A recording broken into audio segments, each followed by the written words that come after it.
Okay, there we go. I'm good. Hello? Yeah. Hey, Just time. in time. Perfect Alright. timing. We're rolling, by the way, just so you know. Okay. I'll take it away. Why don't you take it away? Yeah, I guess okay, I'll go this is first the, up. this is the October 1st press conference, mayor's press conference. We've got public safety today, and we're gonna let Chief Christopher take over first. So, Chief? All right, good afternoon. I'll start off like I normally do here with some September call volume stats. For the month of September, we did a total of 556 I've got that too. You want me to pull emergency that up? incidents. Sure. Yeah, pull that. Go ahead. The mayor will pop it up there when he can, and then that way it'll break down to the townships and our districts that we cover. But that brings our year total to 4,674 calls to service. There you go. Yeah, there we go. So you can take a little shot of that, but that breaks it down into our zones within the city, and then the townships that we cover, and then a little bit of out of district calls. We've got that. Yesterday we had a great swearing in ceremony. We always appreciate all the off duty personnel that come in. We had past employees come in. Friends, family, loved ones, city administration, council members. So we had a great crowd yesterday morning for the swearing in. We had three that were because of promotions. We had Ben Herod was pinned as captain. We got Nate Hines is our new EMS coordinator training lieutenant, and Braden Cramp was sworn in as a lieutenant. Our three new hires that took their oath was Peyton Lester, Macy Bates, and Nathan Berghardt. So we're proud of each one of their accomplishments, and look forward to them serving our community, as I know they'll all do great. Some trainings that we completed here within the last week, and actually one was started up today, is all of our officers completed the Instant Safety Officer class that was provided by the Ohio Fire Academy. So now all officers went through that class, and then we had one of our senior men personnel attended that. So that's completed, and then today started the hands-on kind of the assessment center portion of our Blue Card Incident Command System. And with this round, all of our officers at the fire department will have completed that course. So that's a 3-day course this week, and then another group is next week, and then that'll be completed. Our open house, Fire Prevention Week, is October 6th through the 12th.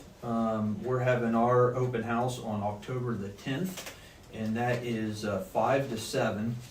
Here is a couple flyers to hand out to you guys. Bet you can pull that up the screen and pass those around if you wish.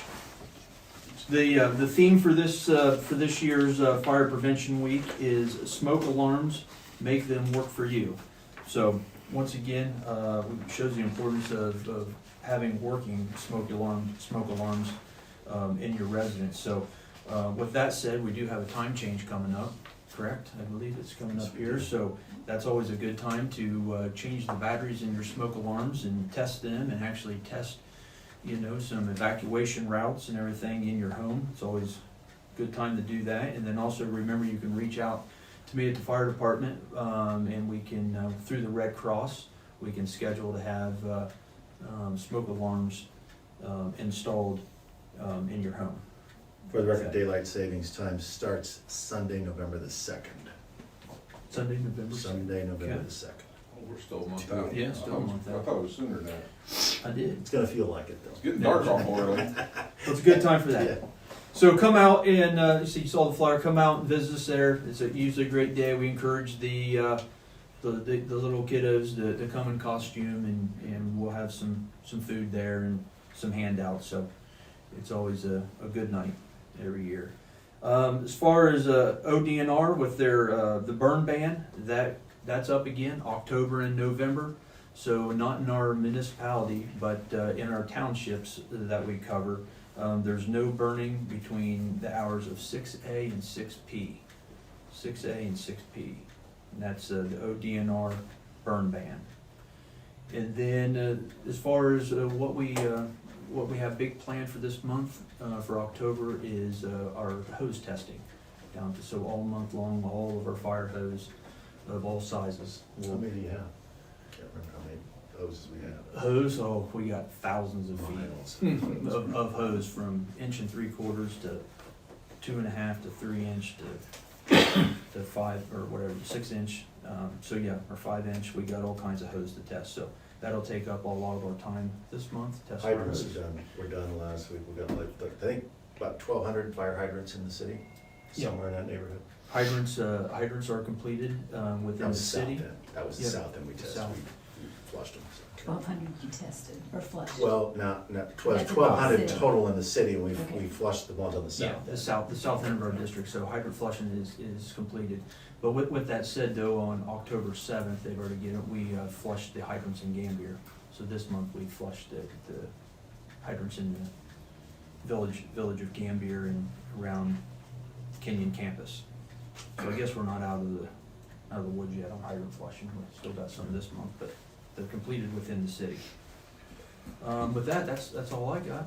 If anybody has any questions for me? Good questions for Chief. Find any leaks or any major problems with the flushing? No, I mean, every year, it's a good reason, well, the reason why we do them is every once in a while, we'll find some that are hard to open or so, and we will get those maintenance. A majority of the time, we had somebody from the water department with us that we could identify those issues, and they're corrected right away. But, knock on wood, I think that this year we didn't have any major water line breaks because of hydrant flushing, so. Usually our south end of our district is pretty solid, our north end gets a little bit fragile, but no, it was a successful year this year flushing hydrants. Anything else?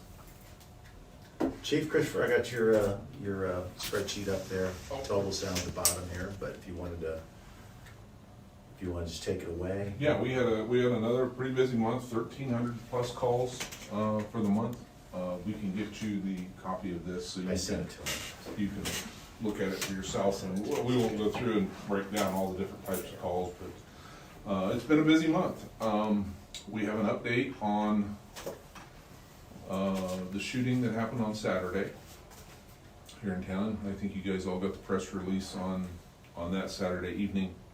The individual is still in the Knox County Jail. They had a bond hearing for him, and his bond has been set at $50,000 cash, and an additional charge of attempted felonious assault was added to the original charge of discharging a firearm into a occupied structure. Both of those are felony 2s, and now it's kind of in the court system.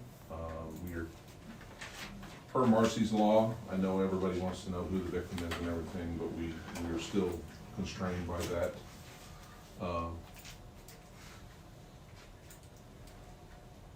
Requirement that we comply with that, and we're not releasing the victim's name yet. The individual that is charged in the jail, his name was released, the Leroy King, 23-year-old male. So, my officers did a good job, and we're quick to respond to that, and there was some, I think you saw in the press release, there was some misinformation that came out, and a lot of times that does happen with these things, as they happen quick. Not all the accurate information's out initially, but I know you contacted me about the hospital who put on lockdown. I think they put themselves on lockdown just for precautionary measures, and it was lifted shortly after that. But in any case like that, it's better safe than sorry, and everybody wants to know what's going on. But the individual that was the suspect, like I said in that first press release, he never left the scene, so there was nobody at large or anything, and he was in custody very quickly after the incident. So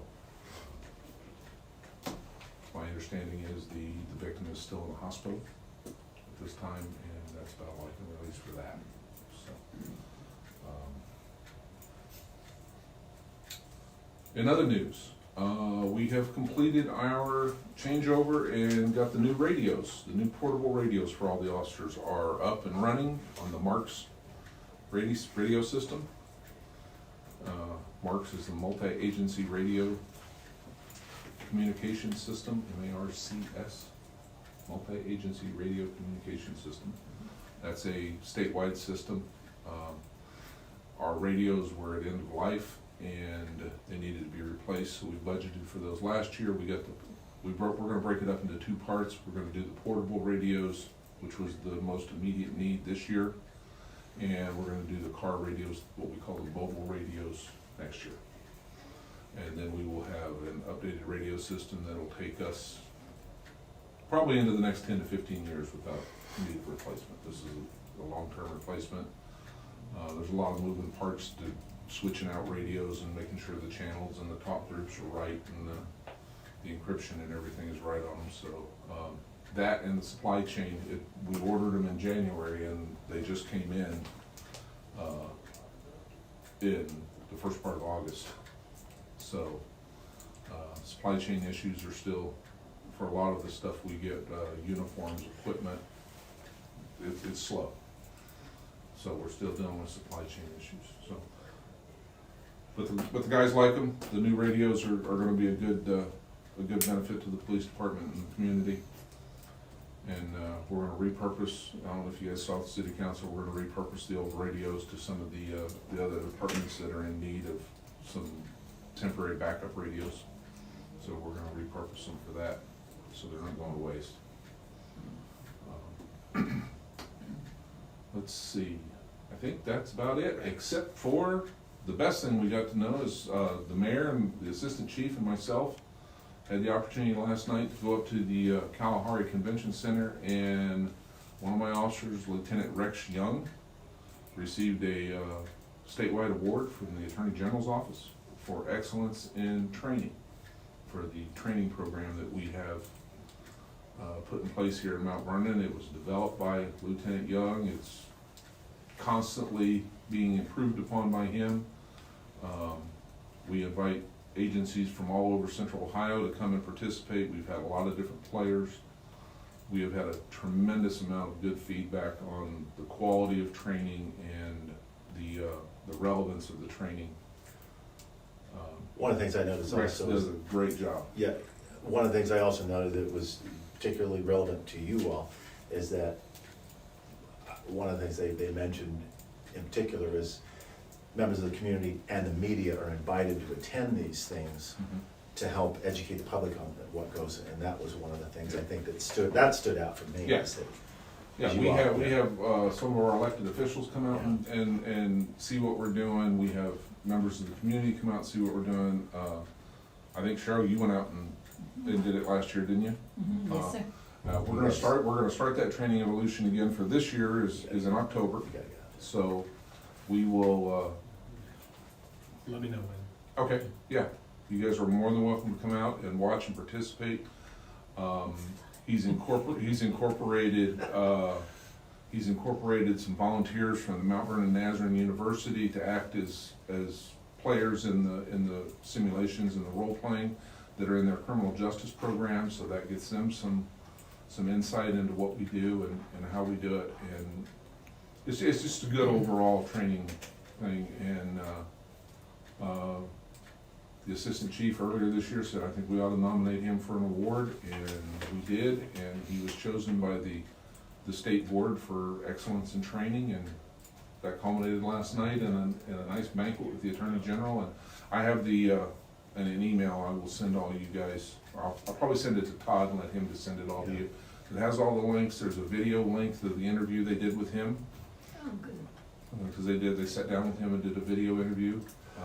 AG has a press release also. That AG had a press release. So I just this is a big deal. We're not gonna write a press release on this. We're just gonna. There's plenty of material out there for Yeah. you all to just do your own. And this is a big deal for Mount Vernon and for our police, and especially Lieutenant Young. He does an outstanding job for us, and we're grateful to have him. The community should be grateful that he's here and doing what he's doing with us.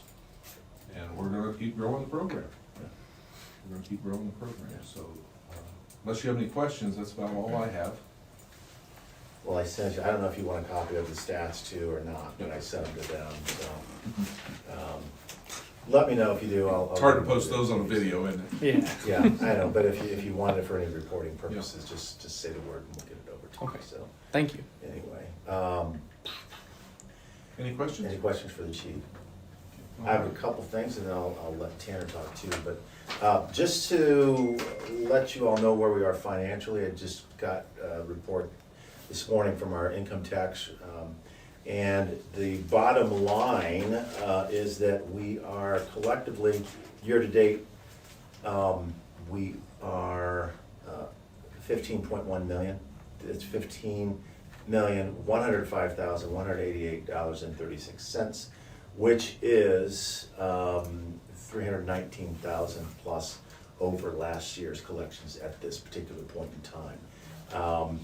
Withholding is our, that's our bread and butter. That's the employees, the income tax on the employees' paychecks, and that's up over 602,000 year to date. There was, we also think that since the tax filing extensions are going to end, that we'll see the business taxes really rebound as well. Right now, they're down just under $200,000, and so we're in good shape. We're in good shape. We're ahead of last year, even though the business taxes have not yet come in. So, and as well as some of the resident taxpayers, that's people who live here and work somewhere else. And I understand from Lisa over at the income tax office that a lot of the people who in this category file for extensions also. So that will be be interesting to see what happens when we close out October. But We we're in good traditionally shape. see that curve. Yeah. That's not surprising that Yeah. we see that kind of curve. But and regardless, I mean, financially we're looking really good. So very, very happy about that. And we'll give you an update on our new auditor also. Paul Mayville is hitting the ground running. He is like drinking from a fire hose right now, no pun intended there, Chief.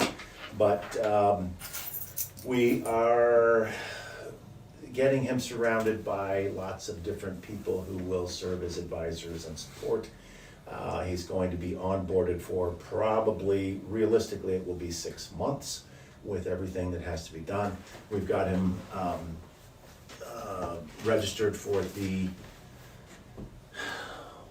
Ohio Finance Officers Association Conference, which will be later this month, where he will meet other auditors and finance officers from around the state. It's the same time as the OML, the Ohio Municipal League Conference, where I will be attending as well. 2 separate things going on at the same place at the same time. So part of what is very important for Paul is to surround him with people who know the answers, so things are just a phone call away. So this is day 2, so it's like, oh my gosh. But the office staff are doing a really nice job, and we're continuing to make progress down there. And so he's doing a nice job. I really appreciate Samantha's work in the interim basis, and has we're changing a lot of systems, let's just put it that way. So, but taking care of right now all the compliance training issues, public records and public meetings and stuff, and fraud and everything else that we need to do. So that's always the first that we do. And then we're starting with tours around the city to introduce him to every nook and cranny and every piece of city property of that he will have his financial fingers on. So anyway, that's going well. I just wanted to give you an update on that. And unless you have questions for me on either of those two. Okay, Tanner, any? Sit down. Yeah. What do you think? The hot seat. No, we talked this morning. We had the municipal tech board. Since I took over, we really wanted to focus. We use the word triage a lot now. Make sure that we have a safety commission, a services committee, and that municipal tech board as we invest in the technology infrastructure. When people say infrastructure, they often think of water pipes and things like that, but you don't really think about the modern infrastructure was that technology. And so several of the things that we discussed this morning was, we've got a new website that we're rolling out, so citizens can interface with their government a lot more directly. You know, if they see problems, right now, you know, who do you call? How do you get a hold of the right person? Whatever. If there's a pothole, if there's a water line break, if there's a dead possum on the side of the road, you know, from the important things down to the not so important things, how do you contact your government? And that's a big thing that we, that CRM, that customer relations management side of things with the government, that's what we focused on when we rolled out this website, even down to the domain for the city. It's mountvernonohio.org, all spelled out. The government needs to be .gov, to show that legitimacy. So we're focusing on changing the domain. We're getting that website rolled out. Initially, it was October 11th that we were shooting for, and then we realized that with a council meeting on the 14th, the last thing that we wanted to do was roll out something that could potentially be clunky, and we don't anticipate that, of course, but you never anticipate something going wrong. So we've changed that up to the 16th now, so that's when we anticipate the launch date. That way we can be on site and ready to go should anything go awry, but that gives us a little bit of a buffer in case, when we launch, any sort of meeting minutes or videos or anything like that. There's a little bit of a window for people to see that. We talked about our Mount Vernon alerts system that still exists, but we need to get more people trained on that. That way I'm not the one doing it all the time. So we talked about our OpenGov system, so that is not NeoGov, which is our HRIS and payroll system that we're working on implementing, but also there's an OpenGov system that our utilities and engineering department have been working on, and Public Works, actually, so all the services side of things. But that's going to help with our FOGs, which are fat oils and greases compliance and backflow, and we're going to look at that as we look into modernizing the water billing system. So really it's just, to use an Appalachian phrase, from rooter to tutor, we're looking at everything. Matt always cringes whenever I get on the radio or just talking to the people. But Yeah. yeah, there you go. You're welcome, folks. You're welcome. But no, we're looking at a comprehensive look at the way that we serve the people. So we want to make sure that we always say effective, efficient, responsible, responsive, right? We want to serve the people in an effective and efficient way, and we are responsible and responsive to the people that we serve. So we're looking at it in a very comprehensive See, you're way. coachable. See, I own a thesaurus. There you go. Any questions? I brought this up too. There we go. I don't know if you want to do a separate thing on this or not, but it's big enough. But there's information that's going on out there that is not correct. So we will be adding to this. But if you want to find out more about the Edgewood Road improvement, there is the scope of the work, the referendum ballot language, and then sort of an academic research paper that I did creating the case for that, why that's so important. I'm not going to bore you with that, but that's on our website page under Documents, the Documents tab, that people can go and find out more about. And we'll continue to add more stuff to that. We're putting together a frequently asked question document that we'll upload to that as well. And some of the documents that were shared did have critical infrastructure on them. Those really aren't public records, but they were shared anyway. So at this point, we're probably going to be putting them out there just for everybody to see. But yeah, and if you have questions on this, call my office, please. I'll be happy to explain the project to you. And nothing has been decided. We want to go to design. How much is it going to cost? We don't know because it hasn't gone to design. Are we gonna take properties when nothing has happened, no decisions have been made? So call and talk about the project with us. We'll be happy to go over that with you.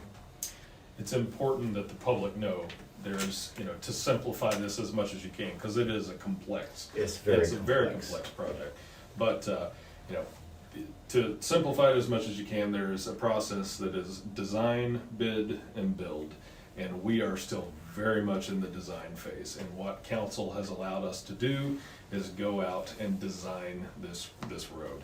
And that's from 229 to 36. So, if you look over in Delaware County right now, looks like Mike DeWine got stuck in traffic on 23, so now they're redoing 23. This is why he See, is not allowed to Bazinga. talk to the Yeah, media. no. We don't let him on TV. No, but in all sincerity, so what ODOT is doing, they're redesigning Route 23 in Delaware County.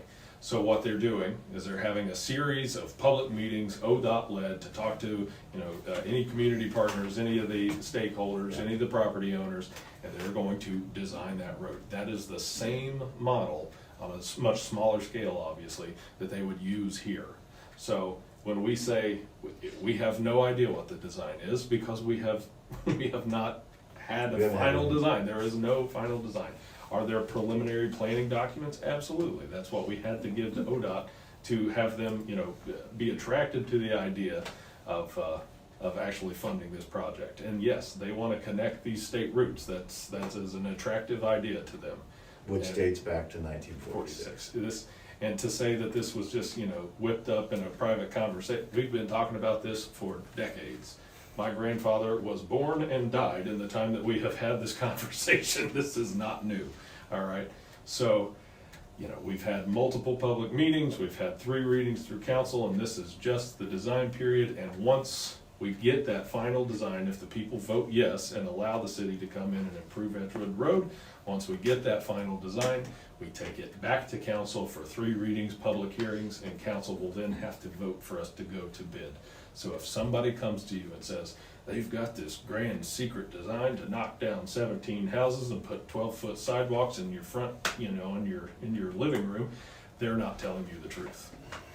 If they tell you that they want to put a truck route right through Edgewood Road, they're not telling you the truth. If they're telling you that this is going to plummet property values, every study that shows new utilities, a new road, sidewalks, plummet, all those studies show that improves property values. So if they say otherwise, they're not telling you the truth. So the scare tactics, the fear mongering, the deception, that's got to stop. The fact is, the city wants to improve that road. It's called the Edgewood Improvement Project for a reason.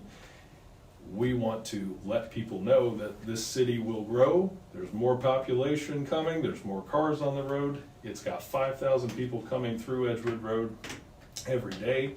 And if we do nothing right now, more people are going to come through that road, and they're going to spiderweb through residential neighborhoods. And if you live in that area, you're going to want something to be done. And we want to do it now before it's too late. And while we have $3.2 million from ODOT. Yeah, there's 3.2 million reasons to do something now and not turn the money away. You vote no, you turn the money away, it goes back to Columbus, Cleveland, Cincinnati, and we don't get to spend it here. Probably Columbus, because it'll be regional. Yeah, that's very true. So that Corpo money will go to something in this 11 county region, and God knows that they can use it, so why not use it here? Mm-hmm. So I would encourage the community not to let fear-mongering and scare tactics turn away a good opportunity. And remember that we only have construction dollars up to, even though this is a design project to, for the entirety of the road, we only have construction dollars up to East High Street.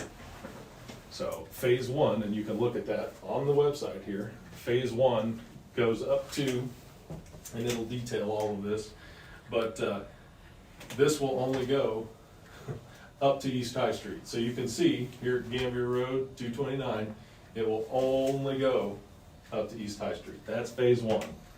And these are not hard lines. Yeah, this is just kind of a rough unit. This is the area that we're looking at. So, people are like, oh, it's gonna take my bush. No, this is just kind of an area that we're talking about. So, If you go back to the first page there, Mayor, this lays out, you know, is this an exhaustive thing? No, but for 99% of people, this is just kind of generally lays out the scope of work that we're talking about. So these are the project details, the anticipated costs. This tells you how much money that we've got from the state, the anticipated timeline. We would like to put a shovel in the ground in the spring of 2026, so we're not even talking about next year. But of course, the longer that we delay and the more that we drag this out, timelines change as they are. As do expenses. Yeah, that's a great point. So, you know, when's the best time to plant a tree? 20 years ago. When's the best time to build this road? Probably 1946, but here we are, right? Anyway, any questions? I guess I have one for you with this coming election season now. Signs are gonna be starting to go out and everything. What's the city's plan for? Signs on the Edgewood Road? No, as far as just political signs everywhere of. Oh, of well, you have to keep them out of the right of way. Right. It's, I think it's, we're about 10 feet off of Yeah, the road. if don't put them in the tree lawn, keep them out of the right of way. Can't put them in public parks. Can't put them in, you know, public land. If there's no tree line that exists or no right of way that naturally exists between your sidewalk and the road, then you got to keep them back 10 feet. So you also get permission from the property owner before you stick the Yes, sign in their yard. if it's not your property, you get permission. Right. And that goes not only for political signs, but that's any sign. Sure. But I know there was some discussion last year, if I'm remembering correctly, about yeah, that's whether it's legal for you to go and tell somebody to take it out, or what the, yeah. what So the we policies are on we that. can't control the speech, but we can control where it's placed because of the The right of size. way. Yeah, and Well, the size. We is- did the last zoning Yeah, code, loosen that up. we loosened that up. Okay, okay, I We're think not that as was restrictive part with of that, so. So- being part of that. The question is, what happens if you don't do that? All right, and we have had a few instances of that already. So our property maintenance enforcement officer will move the sign back. All right, that's your first unofficial warning. There won't be letters that go out. You might see if you put your sign in the tree lawn. Let's just say you'll see your sign moved back into your yard, and if you do it again, you'll see your sign disappear. We have not thrown it away. We'll collect it here at the city and you can come request it and have it back. If you don't collect it 14 days after the election, then we will responsibly dispose of them. I have sent, on our property maintenance enforcement officer's behalf, I have sent letters to both the chairpersons of the Republican Party and the Democratic Party, and to all of the central committee folks in the city. So they can kind of distribute that to, you know, the candidates, political parties, political committees, whoever. So they should be very aware of that. And, you know. It was 45 days, right, before, so we're already within the. Technically, you can leave them, so we dropped the, Okay. we dropped the State, time it's a limit. state, it's a state law. Okay, Yeah. okay. So you can start campaigning for 2028 right now if you wanted to. I would not recommend, but yeah, You gotta run for. there you go. Get doors Not a wide open. single thing, Yeah, there you go. Doors not a wide open. single thing. Yeah, there you go.